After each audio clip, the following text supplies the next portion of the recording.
the game show portion of our afternoon. By the way, if you want to set up the mics in the aisle, that would be great. And then in a couple of minutes, I'll just say in an orderly fashion, anybody wants to ask questions, but sit tight for a few minutes. I don't think we're there yet. So I did take the liberty of reaching out to a few of our mutual friends, but your good friends who are involved in the show. And I just was curious what some of their favorite Daryl Dixon scenes would be. So I'm going to read you what they wrote me back. You'll take a quick guess as to who you think wrote it. And then, yeah, we need some game show music. Then I want to talk about the scenes, because it's so fascinating to talk to these people who know the show so well and ask them what their favorite, all of them were hard-pressed to pick a favorite, by the way. So here's the first one. I'd have to say one of the most powerful moments was discovering his brother Merle, killed by the governor and turned into a walker. The performance was heartbreaking to watch and mesmerizing at the same time. I want to take a wild guess as to who wrote that. You know him well. Boy or girl? The boy. Steven. No, that was from Greg Nicotero, who I know is somebody you've become very close with. We directed that, by the way. Yep. So you mentioned Merle as sort of, a benchmark for your character changing, but that scene, was sort of, stunningly beautiful. I can't remember it frame by frame, but I think you shed some tears in that scene. Can you go back to that moment in the show and remember what it was like and what it was to shoot that scene, you and Mr. Brooker? Yeah, that was, I remember reading that and going, this is gonna suck. This is gonna suck. And I was listening to Willie Nelson the whole time because my dad used to love this Willie Nelson song. So I don't know, somehow it ended up in my head over and over. But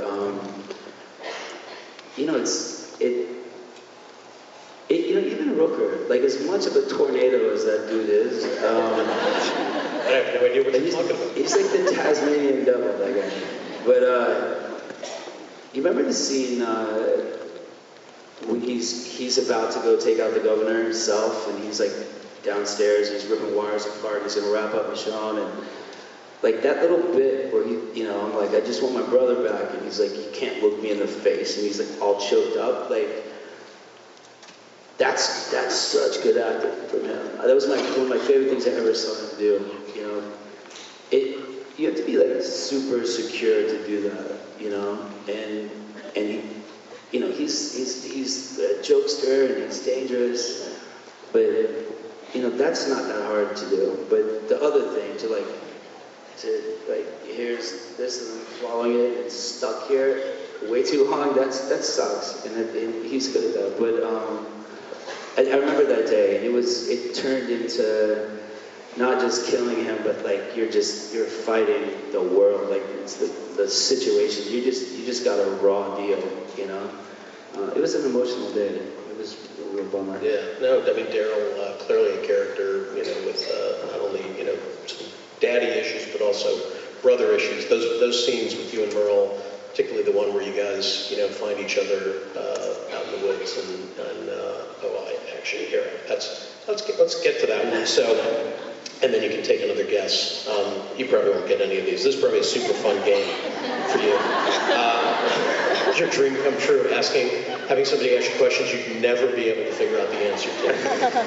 I always love the moment this is a lovely tribute. I always love the moment from Home, episode 10 of season 3, where Merle's trying to guilt Daryl into coming with him, and Daryl's struggling because he always did what Merle said. Merle says something like, I can't go with you, damn near killed that Chinese kid, is a great line, and then he says, and Daryl goes, he's Korean. It's such a simple thing. It signifies how far Daryl's come from the person he was. It also shows that he has a real family for the first time, and that he's not a pawn for his older brother's small-mindedness, that he sees everyone as human beings now. That's the way Norman plays it. He's beautiful, he's wonderful on the show, and he's a better dude in real life. I'm proud to be his friend. Any want to take a guess? Steven. No. That was such a setup. That's from Chris Hardwick. Oh, really? Yeah. Oh, wow. So, And that show, that scene really, that is incredibly, emotional. There's so many layers going on in that scene. But we covered anything you want to say about that scene, or you want to move on from Merle? I was just going to compliment Steven. That dude, like, yeah, I've seen him from the very beginning of the show, like, kind of nervous and kind of like anxious, to like straight up leading man badass shit. You know what I mean? Like, he's impressed me a ton. Like, dude, he's such a good actor. Yeah. That's all I could think of. So again, everybody on the cast is so that we had more time, we'd go through all of it. All right, so I'm going to lighten you around a couple things. I think if people want to maybe line up behind the mics, that would be a good time. Just go slow, everybody, and we'll leave some time. So,